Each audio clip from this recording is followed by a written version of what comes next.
Can you believe that less than 6,000 years ago, this island, the place we now call Britain, was not just empty, it was a ghost world teetering on the absolute brink of geological collapse. Forget everything you think you know about quiet, rolling hills and sleepy shepherd life. The truth is far more terrifying. A saga of monumental ambition and catastrophic climate shift that fundamentally reshaped the very soul of the Earth itself, leaving behind cryptic secrets carved in stone that still defy modern explanation today. This is the story of the British Neolithic, but not the slow, peaceful transition you read about in textbooks. This was a sudden, violent, revolutionary change, driven by forces so powerful they shattered the ancient way of life in a single generation, forcing an entire society to either conform or vanish into the mud. We begin in the dying, desperate gasp of the Mesolithic, the final era of the great hunters. Picture it. Vast, trackless forests, the air thick with the scent of wet pine and existential fear, and small, isolated tribes clinging precariously to the edge of what remained of their ancient world. They were the true, original Britons, but their connection to the continent was being savagely eroded. They relied entirely on Doggerland, a massive, fertile land bridge that acted as their vital artery to Europe, their escape route, their ancestral highway. But the glaciers were melting, the seas were rising, and the forces of nature were conspiring to perform an act of ruthless, geological violence unlike anything seen before. Then came the ultimate catastrophe, the flood that swallowed nations whole. Not a gentle rise in the tide, but a vengeful, biblical surge that ripped Britain away from the mainland like a surgical strike performed by unforgiving cosmic forces. The Dover Strait was wrenched open, and suddenly these desperate people were stranded, isolated, staring out at an endless, churning gray ocean where their ancestral hunting grounds used to lie. It was a catastrophe no one saw coming, turning a continent into a lonely, terrifying archipelago, a maximum security prison built of water. For generations after the Great Sundering, the silence was deafening. The hunter-gatherers, masters of the bow and the river, became ghosts in their own dwindling wilderness, perfectly adapted, yes, but trapped in an evolutionary dead end, unable to expand, unable to connect, their culture dying by attrition. But across that newly formed treacherous water barrier, that fatal strait, a new, transformative horror was brewing, something far more sinister and system-altering than any flood. The Neolithic Way. This wasn't just the quiet act of planting seeds. This was the great betrayal of the wilderness, the moment humanity decided to stop living with nature and start enslaving it, demanding total obedience from the land itself. Imagine the shock, the paralyzing terror when the first strange boats arrived on the shores of Kent, not filled with the expected raiding parties or familiar kin, but with people carrying bizarre sacks of hard foreign grain and heavy, polished axes made of dazzlingly white stone that could fell a 1,000-year-old oak in mere minutes. They didn't arrive asking for land or trading rights. They arrived demanding revolutionary transformation. The forest screamed as the axes bit deep, not just felling timber, but fundamentally shattering the ancient spiritual contract between man and the earth. The very foundations of the hunter-gatherer existence, their constant movement, their absolute freedom, their sacred cyclical connection to the wild, were being brutally dismantled, replaced by something foreign, fixed, and frighteningly efficient: permanent agriculture. To the indigenous tribes, the idea of a sedentary, fixed life tied to a single field and a single harvest, must have felt like a form of permanent imprisonment, a slow death sentence enforced by the brutal rhythm of crop rotation and the ever-present hunger of winter. Yet the efficiency was undeniable, the sheer power of the grain overwhelming. The Neolithic newcomers, driven by relentless population growth and a zealotry for their new way of life, pushed further inland, clearing vast tracts of woodland through fire and axe, carving monumental scars into the landscape that would never heal. And with this violent agricultural revolution came the desperate need for ownership, for boundaries, for proof of permanence, a need to solidify their claim over the terrifying new future they had created. They started building things, not just simple shelters or temporary camps, but monstrous, colossal monuments of earth and wood. These were the first true communal endeavors, the first expressions of monumental madness, designed to ward off the vengeful ghosts of the Mesolithic past and solidify their absolute, unyielding dominance over the land. Who was building them? And what unspeakable rituals were conducted within those imposing earthen circles? The evidence suggests that this new culture, based on the reliable, terrifying power of the grain, was one obsessed with death, with the permanent housing of ancestors, and with marking the landscape so profoundly that no one could ever question their right to be there. This was the birth of monumental Britain, the first terrifying sign that these new people, the Neolithic settlers, were here to stay, no matter the cost in human suffering or lost history. We are about to descend into the time when the dead held more power than the living, when every stone was laid with blood and every new field was cleared with fire, ushering in the age of the great long barrows, the permanent houses for the departed. This is where the true mystery begins, a story of monumental effort, catastrophic change, and the dark secrets buried beneath the soil of the very first farms. Prepare yourself. The quiet history is a lie. The Neolithic was war, and we are just now uncovering the battlefield. The battlefield was set. But who, precisely, fired the first shot? For millennia, our ancestors, the true islanders, had reigned supreme, ghosts in the landscape, perfectly adapted, perfectly free, knowing every hidden marsh, every salmon run, and every sacred stone. They were the children of the glacial melt, and they were masters of the transient moment.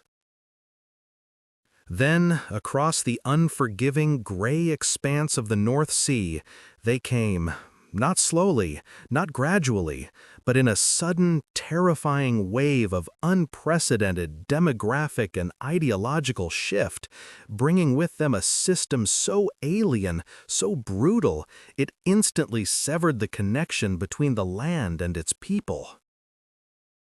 This wasn't peaceful migration.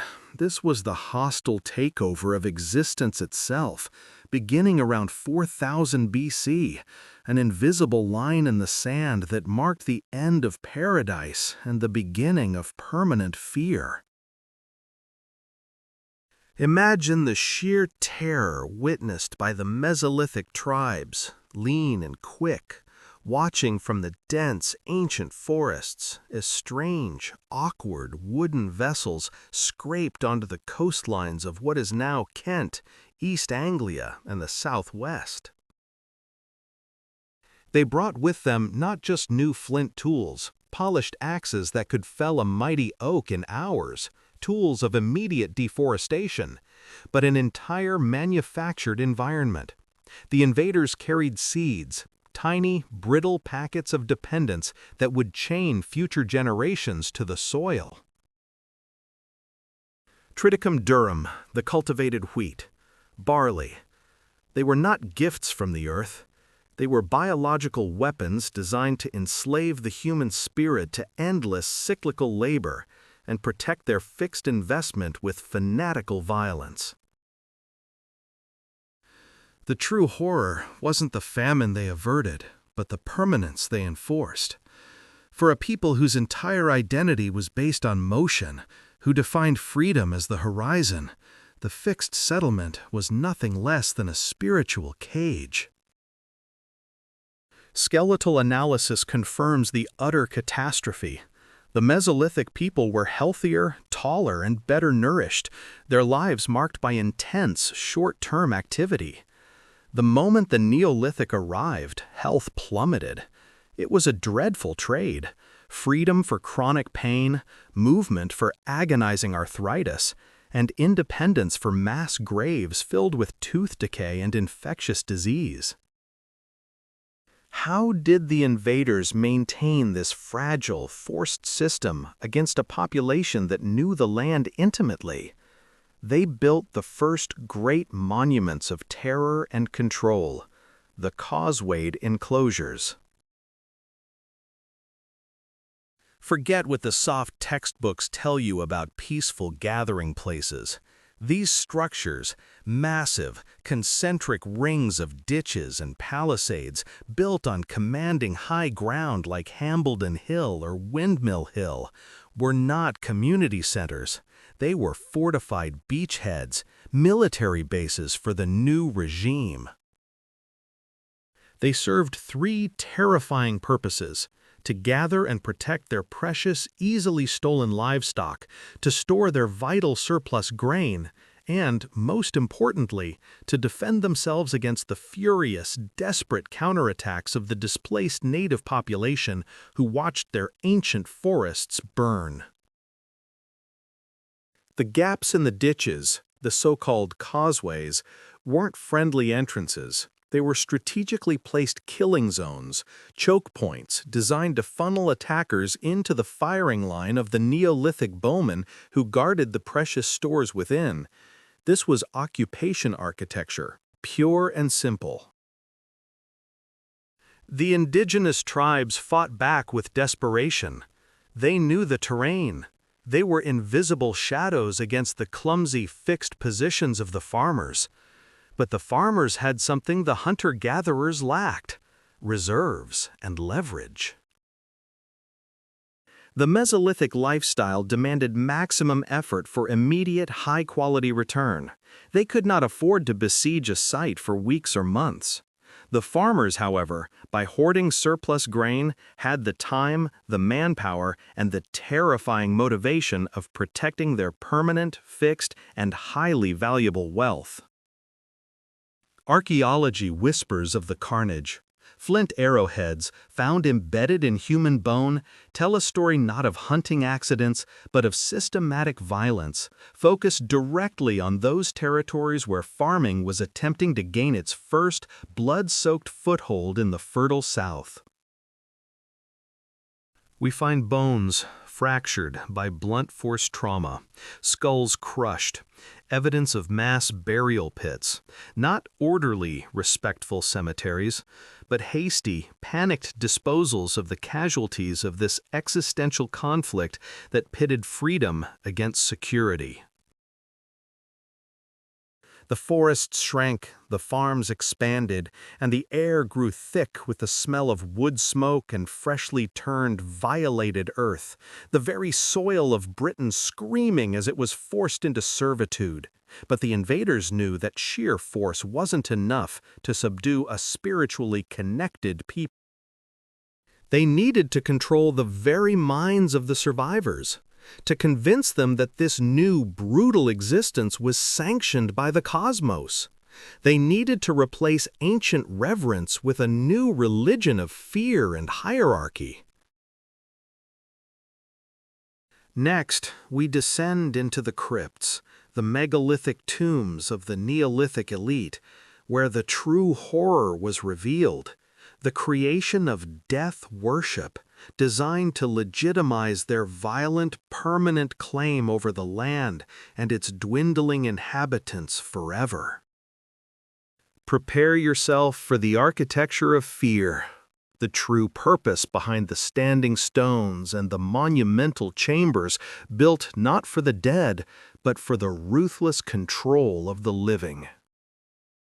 The air grew thick, not with the smoke of hearth fires, but with the suffocating dust of destiny. They had seen the first tentative scratch marks of the invaders, the lines drawn in the soil that signified property, a concept utterly foreign and horrifying to the free peoples of the forests. Now the invaders were building. They were building structures that defied the natural landscape, massive earthen wounds that scarred the very soul of the island. These were the long barrows, colossal burial mounds that stretched sometimes over 100 meters, not gentle resting places for ancestors, but terrifying monuments of status and absolute territorial claim. Think of them less as graves and more as fortified banks of power, designed to root the new elite permanently into the land they had stolen. Every shovelful of chalk, every massive slab of stone dragged across the terrain represented hours of forced labor, a clear demonstration that the old equality was dead and gone, replaced by the crushing weight of the emerging hierarchy. But the true nightmare, the institutionalization of dread, lay in the construction of the causewayed enclosures. These were the first true concentrations of fear, vast circular ditches broken by frequent gaps, built on high ground overlooking the newly claimed fields and river systems. They look like incomplete circles, but that very incompleteness was the terrifying genius of their design, allowing easy entry only under controlled surveillance.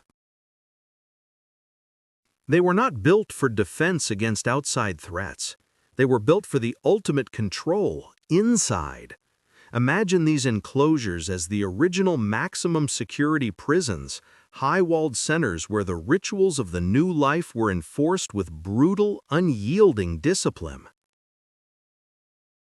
Inside these heavily guarded perimeters, the resilient Mesolithic spirit was systematically crushed. The old wild gods of the rivers and the woods were silenced, replaced by the demanding, repetitive cycle of the cultivated wheat and the unending, forced labor required to feed the rapidly centralizing population. Archaeologists find evidence of communal feasts inside these enclosures, vast deposits of butchered animal bones suggesting grand gatherings. But look closer. Look beneath the veneer of celebration. These were not feasts of shared joy. They were mandatory gatherings, carefully rationed distributions designed specifically to display the unchallenged power of those who controlled the vital grain reserves and the meat supply. The invaders had brought their tools, and every tool was a chain designed to bind the soul to the soil. The polished stone axe, previously a utilitarian item for the hunter, now became a deadly status symbol, often made from exotic, high-grade stone imported from hundreds of miles away, a clear, chilling sign that only the elite controlled the flow of the highest quality resources. They brought the grinding stone, the saddle quern, the machine of endless, repetitive toil that turned the harvested grain into the very fuel of their new, demanding civilization. This was the signature sound of the future, the incessant, scraping noise of women bound perpetually to the stone, grinding their freedom away one kernel at a time, morning until night. And the animals. Cattle, sheep, pigs, these were not companions in the way the wild dog might be. They were living, breathing resources, tethered assets that required constant vigilance, protection from predators, and daily maintenance. This ceaseless need to defend these valuable assets, the fenced fields, the centralized grain stores, the vulnerable livestock, meant that the easy, migratory, cyclical freedom of the old way was simply impossible to maintain. The people were trapped by their own possessions, shackled by the sheer weight of their future food security. The psychological toll was immediate and devastating. The wild inhabitants lived in a world where everything had a spirit, where the deer gave itself willingly for the hunt in a moment of sacred reciprocity, where the river was a benevolent living entity demanding respect. Reciprocity and balance were the absolute laws of existence. The Neolithic mentality shattered this harmony with terrifying efficiency. The earth suddenly became merely a resource to be ruthlessly exploited, the immense forest an enemy to be relentlessly cleared, the animals reduced to mere property to be bred and brutally butchered according to human need and economic calculation. It was the birth of the extractive mindset, the ultimate, unforgivable betrayal of the old, sacred contract with the land. This ideological transition was enforced through terrifying, new, standardized rituals performed within the intimidating shadows of the monumental architecture. Imagine the constant dread, seeing your neighbors, perhaps even your closest kin, brought into the narrow, dark entrance of a massive chambered tomb, participating in dark, complex rites that promised prosperity only through absolute, unquestioning obedience to the ruling priests or chiefs who controlled the entrance and the output. The bones of the dead, previously treated with simple, quiet respect, suddenly became political tools, rearranged, displayed, and often even manipulated inside these colossal tombs, serving as a constant, gruesome, inescapable reminder that even in death, your allegiance belonged wholly and absolutely to the collective structure of the new, rigid regime. The infiltration was relentless and utterly pervasive. It was not always a war of spears and arrows. It was a slow, agonizing process of absorption, coercion, and economic starvation. The most fertile lands along the coasts and the broad valleys, perfect for the new, demanding wheat strains, instantly became the critical flashpoints of conflict and takeover. As the vast, ancient forests fell, cleared by thousands of imported, polished stone axes, the old hunting grounds shrank dramatically, pushing the remaining free groups further and further into the marginal highlands and the inhospitable fringes of the island, strategically starving them out of existence. The choice offered was brutal and absolute: submit to the painful yoke of the grain and the crushing authority of the monument builders, or fade rapidly into the cold, empty shadows of a world that no longer had any room for the wild, unfettered spirit of the hunter. This irreversible transition, which polite historians often paint as a peaceful, inevitable march toward a higher state of civilization, was in reality the silent, agonizing, slow-motion genocide of an entire, beautiful way of life. The new fields were green, yes, but they were watered by the tears and the blood of the conquered, the silent victims of progress. We are now fully witnessing the exact moment the island of Britain lost its ancient wild innocence forever, trading the fluid magic of the hunter for the terrifying, static, and unforgiving arithmetic of the farmer.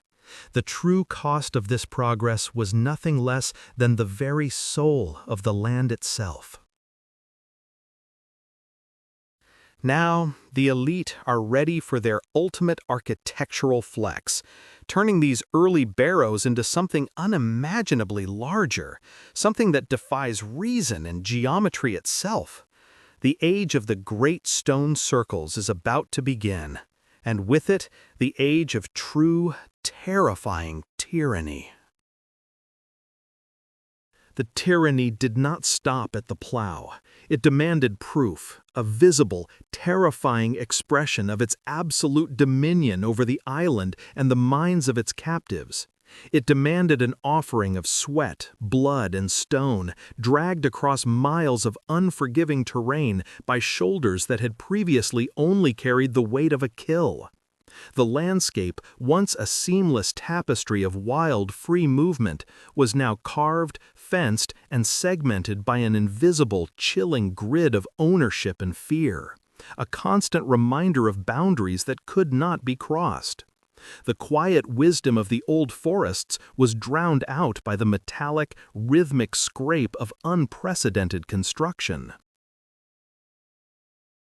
We call them causewayed enclosures.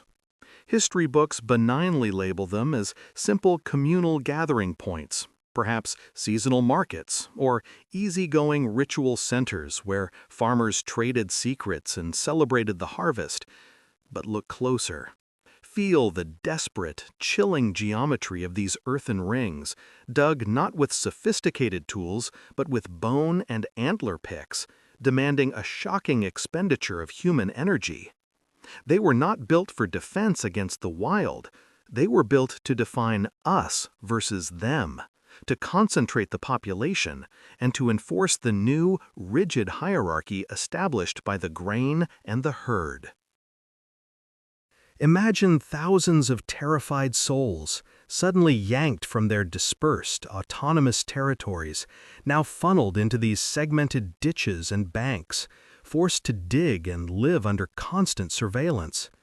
The complex, overlapping ditches and ramparts required astronomical, cooperative labor, the kind that is only achieved through systemic coercion and the threat of starvation or violence. The segmented causeways, those strange, deliberate breaks in the ditch lines, were not welcoming entrances. They were choke points, bottlenecks, designed to manage the flow of bodies and resources, ensuring that no one could escape the ever-present, watchful eye of the new masters and their burgeoning bureaucracy of fear. This was not communal living. It was forced communal living on a scale the island had never witnessed, the absolute, unyielding proof that the old ways, the fluid, egalitarian ways of the hunter, were not just obsolete, they were ruthlessly, systemically forbidden. This marked the chilling, definitive beginning of organized state-level coercion long before the concept of a state was formally recognized. The sheer volume of earth moved to create these enclosures defies any explanation rooted in voluntary action or simple festive cooperation. Free people do not volunteer for backbreaking, perpetual labor that yields no immediate, personal, or subsistence-level reward. This shocking reality tells us the ultimate, terrifying truth.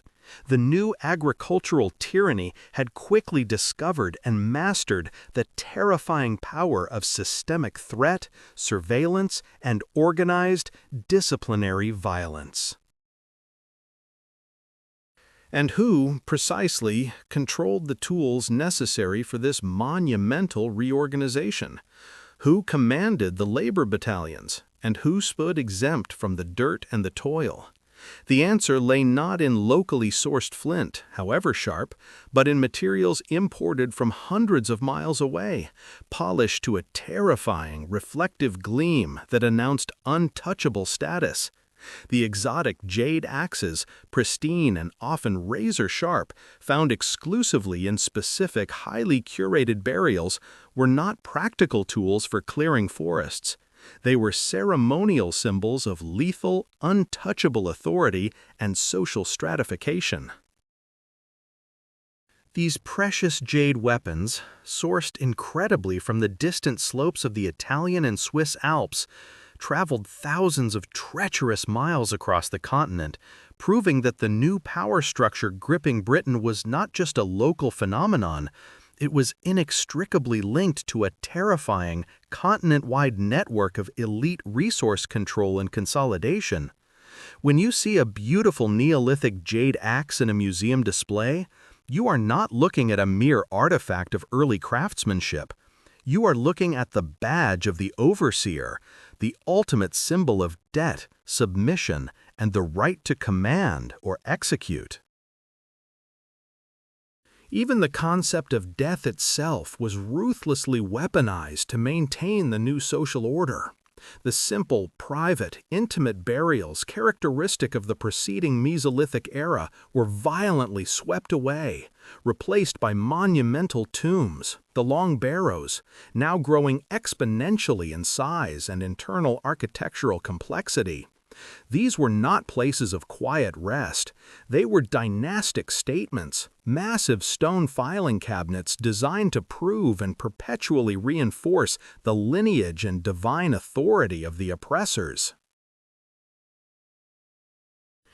Inside these imposing megalithic structures, the bones of the deceased were often moved, mixed, ritually rearranged, and deliberately curated by the living.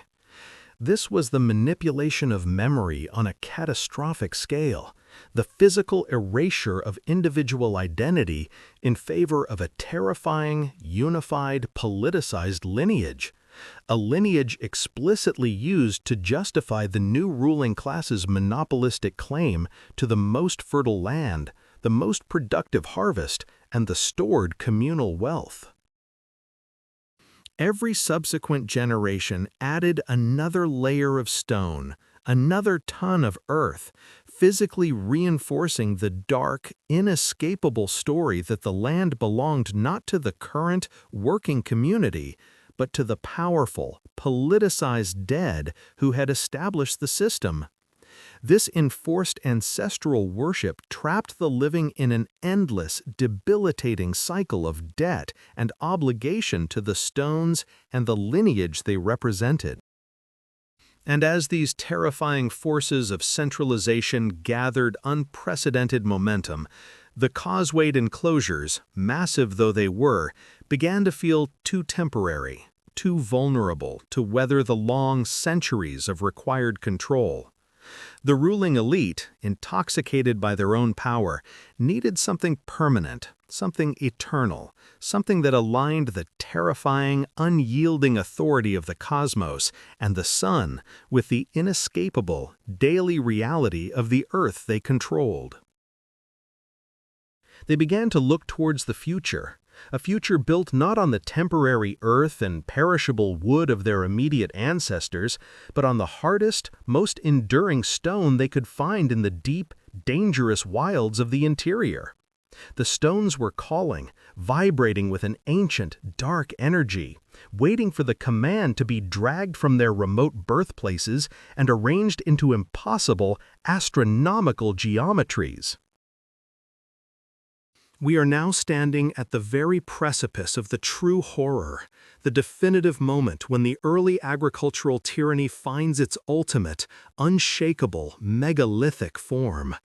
The initial, disorganized violence of the land grab is finally crystallizing into organized, ritualized terror, demanding astronomical levels of resources and the permanent commitment of forced labor.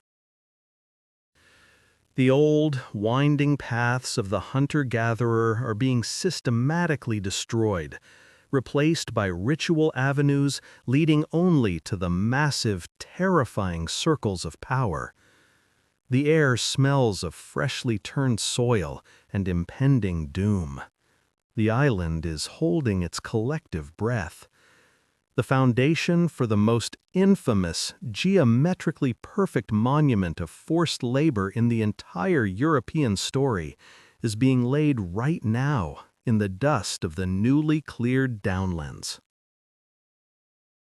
This is the final, chilling moment before the massive stones rise, before the centuries of silence are broken by the terrible sound of 20-ton bluestones being levered into precise, astronomical place by the desperate, exhausted hands of the enslaved. The age of the henge is not a celebration of ingenuity, it is an undeniable confession of absolute tyrannical control. The island of Britain, once a cathedral of towering green and ancient shadow, was under immediate, brutal assault.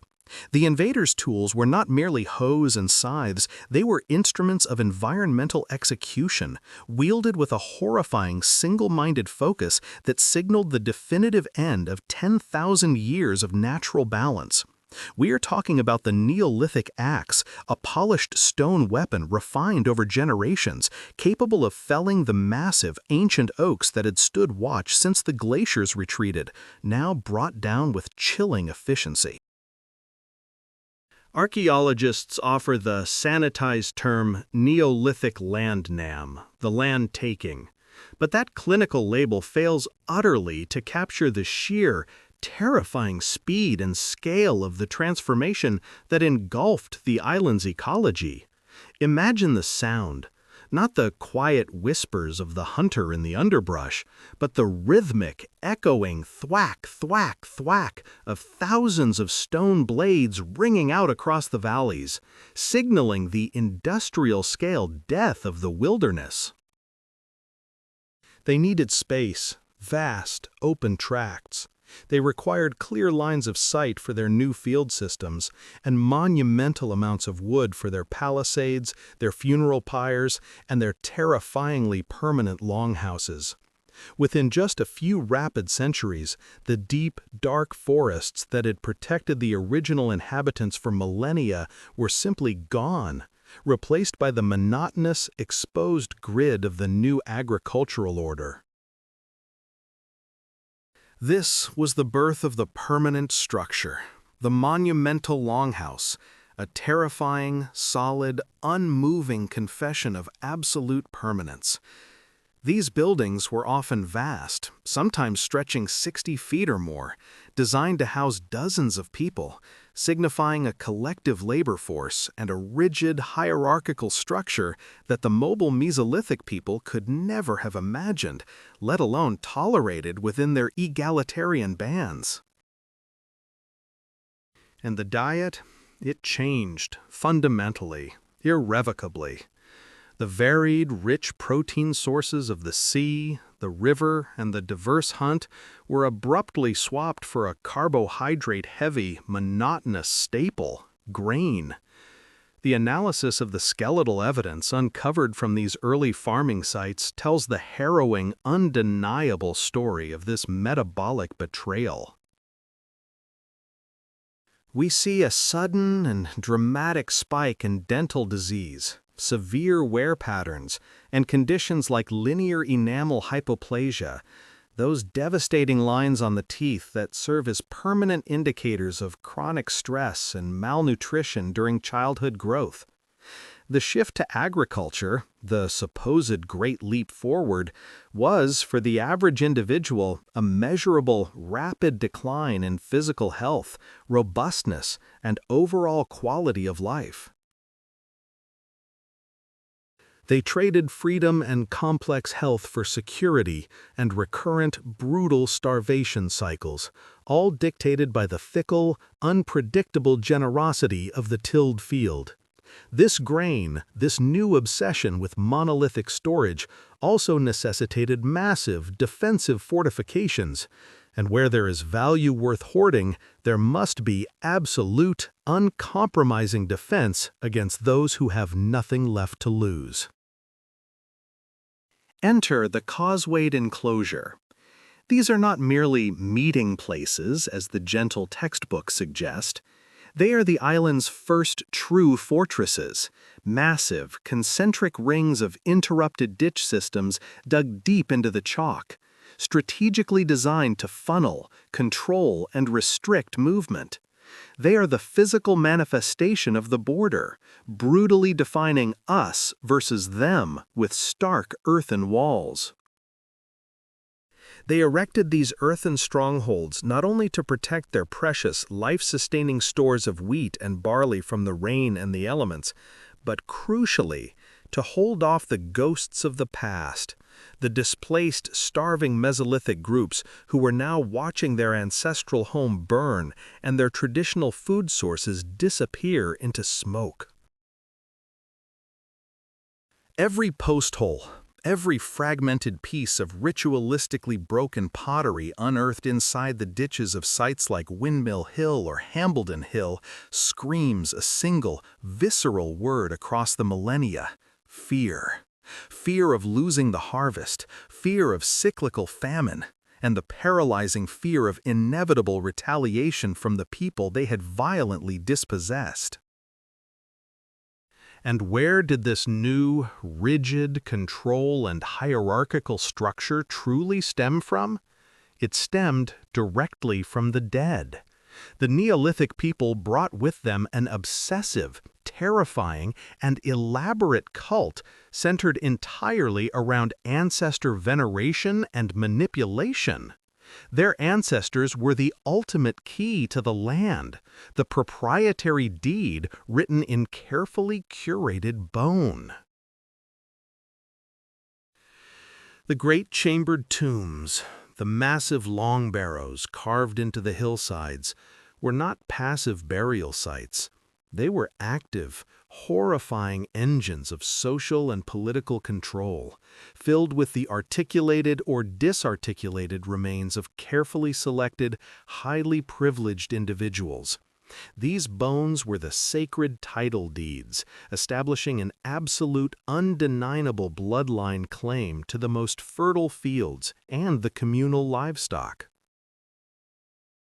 If you did not belong to the lineage that possessed and managed the bones, the keepers of the secrets, you did not possess the right to live well, or perhaps even to live at all, within the new order. The Mesolithic people, who had historically practiced simple burial, returning their dead to the earth without fanfare, suddenly found themselves spiritually disenfranchised, locked out of the new power structure by the very ground beneath their feet. This wasn't merely physical displacement. It was a psychological war of truly cosmic proportions, targeting the very soul of the indigenous identity.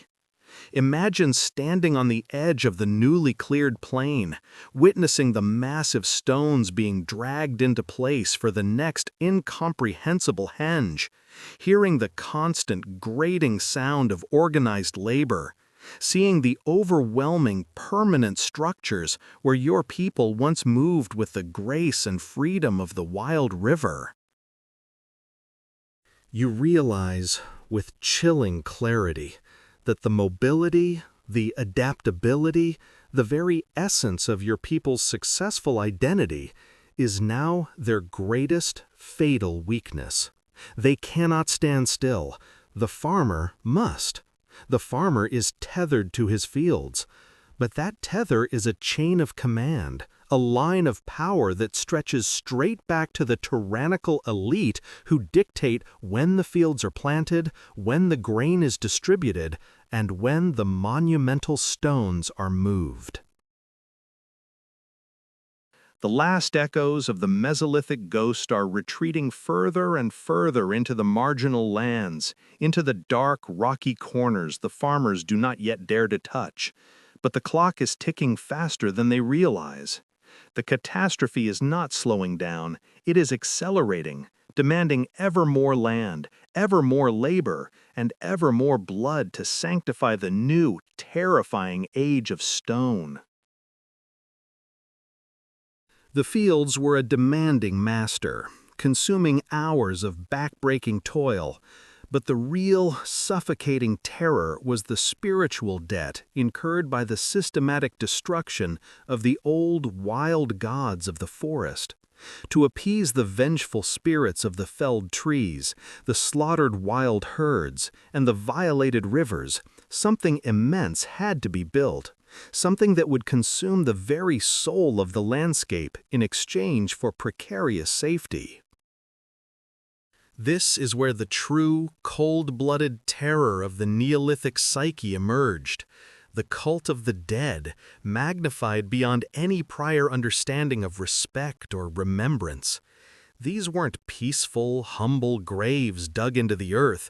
They were colossal, meticulously engineered stone fortresses, the infamous long barrows, built not just to house the ancestors, but to literally imprison their spirits and harness their power. The goal was brutally simple. Utilize the binding power of the deceased to validate the ownership of the newly cleared, hard-won agricultural land. Imagine the sheer back-breaking agony required just to quarry and drag those multi-ton capstones across miles of unyielding mud and brush. A forced labor economy built entirely on superstitious dread and the rigid hierarchy required to manage such a monumental task. These giant, chambered tombs became the sacred, immovable geographical anchors of the new settlements, monstrous physical manifestations of the binding contract between the living community and their powerful, silent dead. If you weren't buried within the hallowed, terrifying confines of their stone house, if your lineage didn't trace back to the privileged few interred there, your claim to the cultivated land was utterly nullified, your spirit left to wander the dark, dangerous periphery of the established order. The scale of organized human suffering and collective obedience required to execute these permanent projects was utterly unprecedented in the history of the island. The scattered, autonomous, nomadic bands that had defined the previous millennia were being violently coerced, forced into massive, temporary, and deeply regulated gatherings at terrifying structures known to us now as causeways enclosures. These were not merely markets or trading posts. They were controlled convergence zones, immense ceremonial amphitheaters where old tribal boundaries dissolved and reformed under the merciless gaze of an emergent, terrifying elite, the priests and leaders who claimed they alone understood the astronomical cycles, the language of the stone, and the unpredictable fury of the new sky gods. The archaeological record pulled from these enclosures screams of conflict and ritual control. Excavations reveal fractured skulls, meticulously disarticulated bodies, and undeniable evidence of specialized, highly controlled violence, human sacrifice intended to sanctify the ground, ritualistic feasting designed to consolidate power, and the terrifying display of status achieved through controlled death. The hunter's fear had been immediate and tactical, the charging boar, the sudden, localized frost. The farmer's fear was a slow, existential dread, the creeping blight that could wipe out a year's hard-won survival in weeks, or the relentless drought that turned the promised grain into choking dust. This deep-seated agricultural anxiety fueled the relentless, almost frenzied construction of monuments, a desperate spiritual attempt to physically wall off the community from cosmic and environmental disaster. They were trying to bargain for stability with architecture, attempting to cage the chaos of the wild world with massive piles of earth and stone. Every newly erected standing stone, every massive timber post placed in the ground was a prayer solidified, a terrifying, silent promise to the unforgiving deities of the sky and the soil that their increasingly horrific demands would be met, no matter the mounting cost in human life, spiritual freedom, or exhausting labor. The forest was declared their enemy. The meticulously prepared field was their fragile, ordered prison, and the terrifying, unpredictable sky was their judge and jury. The great, ancient oak and hazel forests, the very lungs of the island that had sheltered countless generations of free people, were being systematically, ruthlessly decimated. This was achieved not quickly with the aid of metal, but with the painful, slow grind of increasingly sophisticated stone tools and the terrifying spectacle of controlled fire, burning perpetually for days on end to clear the sheer acreage needed for the next season's escalating hunger. This relentless, total deforestation was not merely resource management, it was an act of profound psychological warfare against the wild, untamable heart inherent in the island's soul. They were literally removing the memory of the Mesolithic, replacing the shadowed, unpredictable, yet sheltering sanctuary of the woods with the exposed, ordered, vulnerable tyranny of the fence line, the rigid boundary marker, and the property deed enforced by the dead. The transition was now complete, irreversible in spirit, if not yet total in geography. The island was no longer a realm of movement, flexibility, and spontaneous provision. It was a territory defined by fixed, non-negotiable, and violently enforced boundaries. The edge of the stone-walled field, the terrifying shadow of the communal tomb, the fortified perimeter of the enclosure. The original inhabitants, those who desperately clung to the memory of the light canoe and the balanced spear, were finding their world dissolving, their traditional, sacred hunting grounds now deemed essential, sacred property of the agriculturalists, their ancient seasonal paths blocked by imposing walls of earth and immovable stone. The catastrophe had solidified, congealed into the very bedrock of the new life. It was no longer a temporary wave of change. It was the foundational, terrible slab upon which an entire, unforgiving civilization was being built, demanding ever more land, ever more grueling labor, and ever more blood to sanctify the new, terrifying age of stone. The catastrophic debt was not only due, it was compounding rapidly. The earth did not simply accept the scratch of the plow. It absorbed the fear of its new owners. The ground, once limitless hunting territory, was now a ledger, marked by rigid fences and the desperate tally of seeds sown in hope or dread. The debt was paid not in coins, but in sweat that watered the foreign grain, and in the sheer psychological terror of stillness. The hunter knows hunger, but the farmer knows ruin. This was the catastrophic, irreversible terror that stalked the new fields of Britain. The very concept of delayed gratification, the terrifying anticipation of a harvest 6 months away, became the ultimate weapon against the free spirit of the Mesolithic soul. They were now hostage to the weather, hostage to the soil, and above all, hostage to the new priesthood that claimed dominion over both. These new megalithic masters did not just demand food, they demanded focus. They demanded loyalty etched in the very bedrock. Across the emerald expanse, the first true architectural scars began to appear, the causeways. These were not villages. They were vast, intimidating circles of earthwork and ditch, broken by multiple terrifying gaps, the causeways. Imagine a fortress built only half-heartedly, a structure designed not for defense against an external enemy, but for terrifying control over those trapped within its walls. It was here, at places like Windmill Hill and Hambledon Hill, that the evidence of communal feasting mixed chillingly with the evidence of ritualistic violence, and perhaps most disturbingly, the first signs of organized, protracted warfare between neighboring farming groups.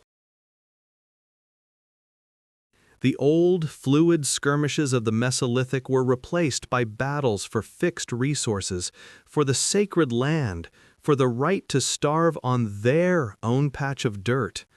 The land was saturated with an unseen, growing bitterness. And with the fixed settlements, with the constant, terrifying intimacy with the captured beasts, the docile, bewildered cows and the skittish, necessary pigs, came the unseen enemy. The Mesolithic people were healthy, mobile, their refuse scattered, their diseases limited. But the Neolithic huddled together, sharing their cramped, foul-smelling spaces with creatures that carried unseen biological horrors. New plagues began to sweep through the densely populated hamlets, diseases that jumped the species barrier, demanding a new kind of sacrifice, the slow, agonizing surrender to fever and infection. This was the dark dividend of domestication. The constant proximity to feces and the dead changed the biological landscape forever, weakening the people, making them dependent on the communal structures that promised protection, but only delivered greater density and greater risk. The gods of the grain were demanding biological tithes, ensuring that no farmer ever felt truly secure, that the fear of the invisible killer was just as potent as the fear of the raiding party. The long barrows were the physical manifestation of this new, suffocating power structure. These weren't simple graves. They were colossal, intimidating tombs, often aligned with astronomical precision, massive humps of earth and stone, demanding to be seen. They screamed permanence, they screamed authority, and critically, they screamed ownership. The people buried within were the ancestors, the foundational figures, the original land claimers whose spectral authority justified the endless labor of their descendants. Every shovelful of earth, every dragged stone, reinforced the divine right of the few to rule the many. The dead held the keys to the future, and the living were merely their exhausted, indentured servants. Imagine the sheer, back-breaking effort required to construct West Kennet Long Barrow, a structure that demanded decades of communal labor, simply to house a few select, powerful corpses and their ritual artifacts. It was a monument to irreversible commitment, a signal fire visible for miles, announcing that the old ways were dead and buried, literally beneath tons of chalk and stone. To build these tombs, to sanctify these enclosures, required tools of unparalleled sharpness. The pursuit of the perfect, lethal edge drove people underground, into the terrifying darkness of the deep flint mines. Grimes graves, Cisperi, these were not natural caves. They were terrifying, subterranean cathedrals carved by exhausted hands, sometimes 30 feet deep, pursuing the coveted chalk flint. They labored with antler picks and ox shoulder blades, mining a substance that was harder, finer, and more lethal than anything they had known before. Imagine the claustrophobia, the choking dust, the constant threat of collapse, all to extract the raw material for the new, efficient farming tools, and, more chillingly, the ceremonial axes that became symbols of deadly power. The specialization was complete. The society was fractured. Some now lived in the light, commanding the fields, while others toiled in the choking dark, providing the very weapons of their collective enslavement. The sheer scale of this subterranean effort proves the iron grip of the new societal order. No free people would willingly descend into such terror for so long unless compelled by spiritual or physical force so absolute it paralyzed resistance. The transition was no longer a gentle adoption of technology. It was a societal coup d'état executed by the forces of permanence and fear. The hunter could always walk away. The farmer was shackled to his crop, his cattle, and the imposing shadow of the long barrow. His life was no longer defined by the journey, but by the boundary. The catastrophe had solidified, setting the stage for the next inevitable horror. The era of true megalithic monuments, where the debt would not just be paid in labor, but carved eternally into the face of the island itself. The foundations were set, the blood price agreed upon. The Neolithic was about to enter its chilling, terrifying golden age of stone. The silence that had defined the Mesolithic world, the soft whispers of the stream, and the distant howl of the wolf, was finally, irreversibly shattered. Now the deep woods echoed with a sound entirely new to the British Isles, a terrifying, rhythmic thud that was not the beat of a shaman's drum, but the brutal, relentless strike of stone against stone. It was the sound of millions of hours of forced labor, a collective nightmare manifest in grit and muscle, all dedicated to one singular, horrifying purpose, making the temporary permanent. The new masters, those who clung to the cursed seed and the fenced land, demanded monuments that would outlive the memory of freedom itself. The most immediate threat materialized in the form of the long barrows, earth and timber ships sailing nowhere, massive mounds piled high, sometimes stretching the length of a modern football field. These were not cozy resting places for the cherished dead. They were territorial stakes driven deep into the heart of the wild earth, concrete declarations that this land was claimed, not by the living, but by the immovable weight of their ancestors. Imagine the sheer, terrifying effort, hauling hundreds, sometimes thousands of tons of chalk, earth, and wood, all dug by antler picks and carried in baskets, simply to encase a few carefully selected, perhaps sacrificial bodies. This was labor on a scale previously unimaginable, suggesting not voluntary community effort, but intense, top-down organization, coercion enforced by the chilling promise of the harvest.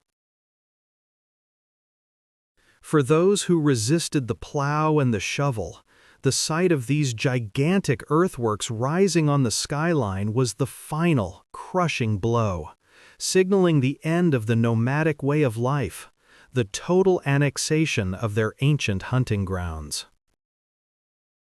Yet, the barrows were merely the funeral shroud of the old world. The true engines of control, the terrifying centers of this new stratified society, were the causewayed enclosures. Picture them. Vast circles carved out of the highest, most defensible ground, their perimeter marked by massive ditches, not continuous but broken up by earthen causeways, acting as inescapable bottlenecks, points of extreme control. Why dig a ditch and then intentionally leave gaps? Because these gaps, the causeways, were the terrifying stages for the horrifying dramas of the emerging Neolithic elite. Archaeological evidence whispers of unspeakable acts within these enclosures, fragmented human remains scattered carelessly in the ditches, not carefully buried, but discarded among broken pottery and animal bones.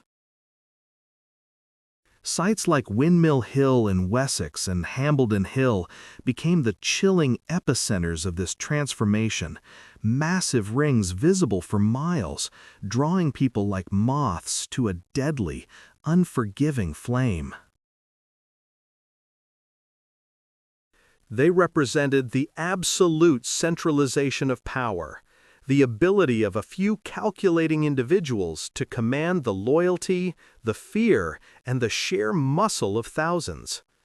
This was the first true, undeniable evidence of social stratification in Britain.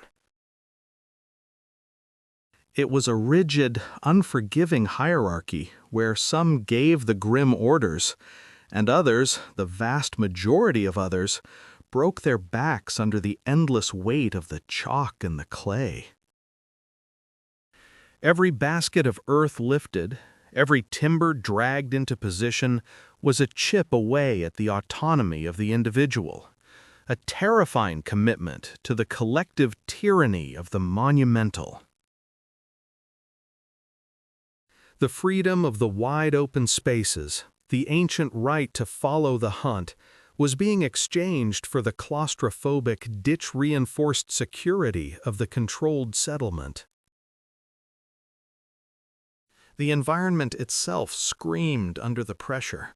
Thousands upon thousands of acres of ancient woodland, untouched for millennia, fell rapidly to the new, sharp Neolithic axe. They needed clear, open ground for their unforgiving fields, and they needed massive quantities of timber for their vast construction projects, including the great palisades that sometimes ringed the enormous enclosures. The air, once scented with damp moss and wild garlic, now smelled acrid, thick with the perpetual smoke of burning, the scorched earth policy of the new agricultural regime. Where the majestic red deer once grazed freely and unmolested, now stood regimented, monotonous fields of domesticated grasses, demanding water, demanding constant vigil, demanding everything that the human body had to offer. This was the great, cruel paradox of the Neolithic Golden Age. Extreme labor, social complexity, and monumental success yielded impressive structures, but also created immense, terrifying vulnerability. The Mesolithic people had lived light and were resilient to famine. If one area failed, they moved on, following the natural bounty. The Neolithic farmer, chained irrevocably to the field and the long barrow, was one bad harvest away from total annihilation, relying desperately on the massive, centralized grain stores they were forced to protect. And who ultimately controlled those precious stores? The same few people who controlled the causeway entrances, who commanded the excavation of the earthworks, and who dictated the disposal of the dead. The transformation was not just cultural, it was genetic and absolute. The original inhabitants, those wild ghosts of the ancient wood, were being pushed further and further to the unforgiving margins, their lineage fading into the deep shadows as the new, stockier farming population dominated the prime, cleared real estate. The very landscape had been fundamentally weaponized. The long barrows stood as eternal, unmoving sentinels. The causewayed enclosures were silent, terrifying courts of judgment, demanding allegiance and offering no escape. The terrifying age of permanent stone had begun, not with a whisper of progress, but with the grinding, deafening sound of fear, coercion, and forced devotion, setting the stage for the true megalithic madness that was yet to come. The island was irrevocably changed, shackled forever to the crushing weight of its own history. The island was irrevocably changed, shackled forever to the crushing weight of its own history. But the true, unforgiving horror had only just begun its creeping expansion. The dark cultists, the farmers, understood that mere control over the shifting surface of the soil was temporary, They needed control over the very spirit of the landscape, and that demanded monuments designed to permanently terrorize every generation that followed. The fields were green, yes, but the ground beneath them began to swell with a monstrous, cancerous growth, something utterly unnatural to the ancient, free soil of Albion. They were building tombs, massive earthen fortresses of the dead. But these were not simple resting places. They were terrifying declarations of ownership, etched into the curvature of the earth, permanent, horrifying scars carved by fanatic devotion and immense, coerced labor. Enter the age of the long barrows, a terrifying new technology of death management, the ultimate expression of the newly centralized, rigid, and profoundly unequal society that had seized the coastlines. Forget the simple graves of the forest. These were colossal, elongated earth ships, some stretching over 100 meters, demanding unimaginable collective toil, literally tearing the landscape apart to house the select, terrifying remains of a tiny, elite few.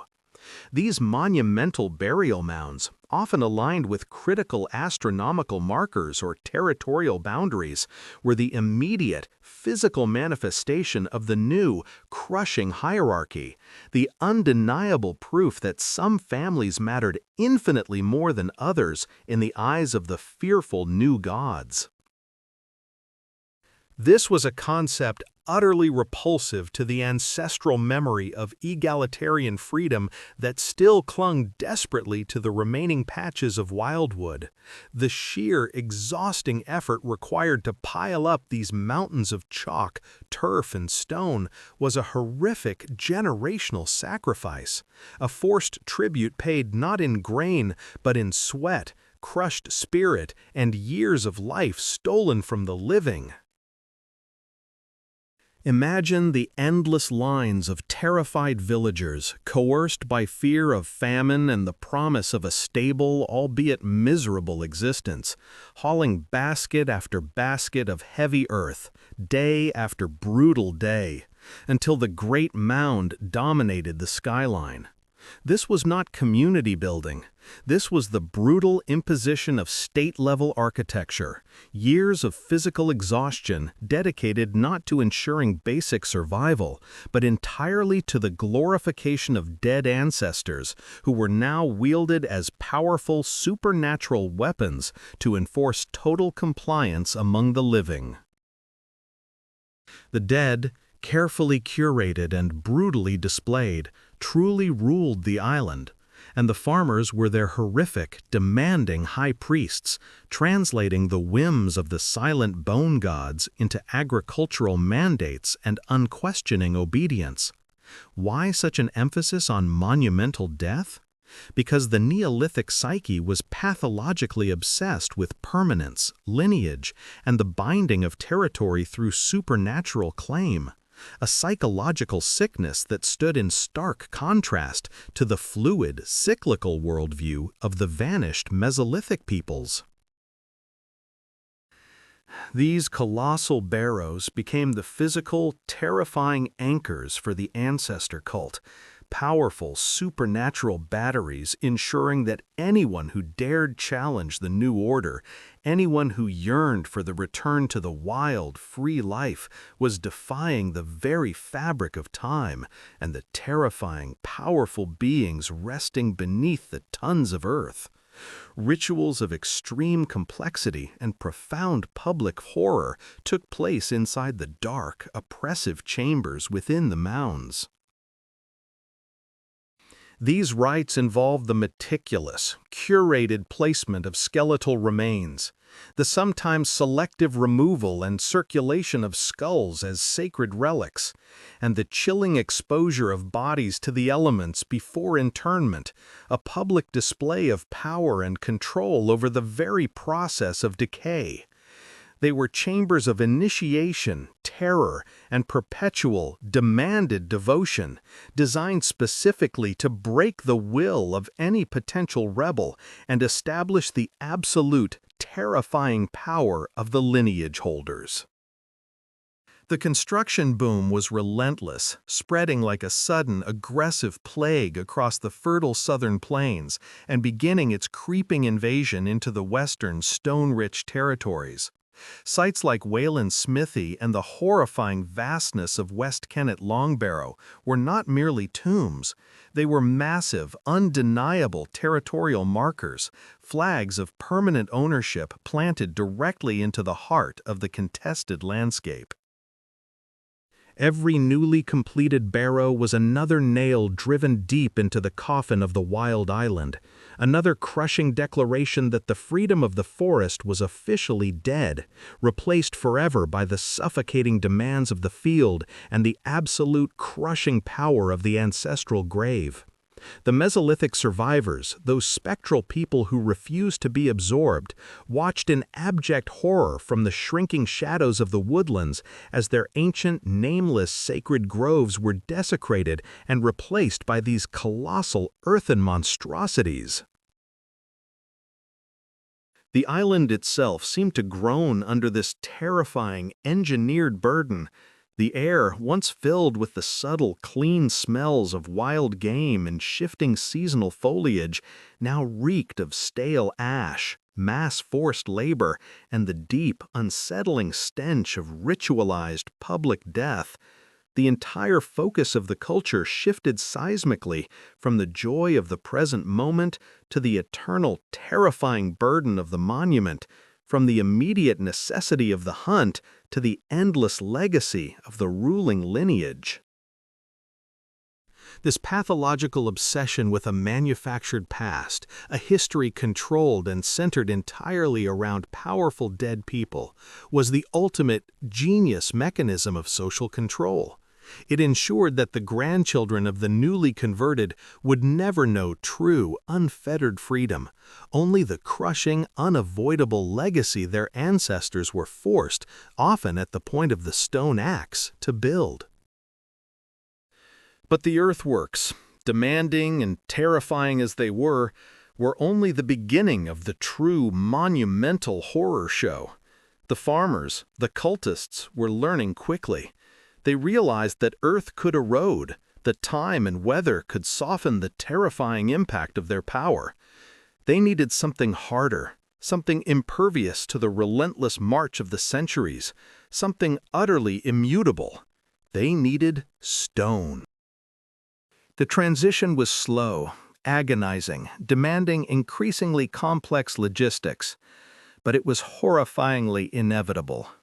Smaller chambered tombs, incorporating massive unworked stone slabs, the true megaliths, began to appear, first in the far west and north, places where bedrock was abundant, acting as terrifying prototypes for the absolute, unforgiving insanity that would eventually consume the sacred chalklands of Salisbury Plain.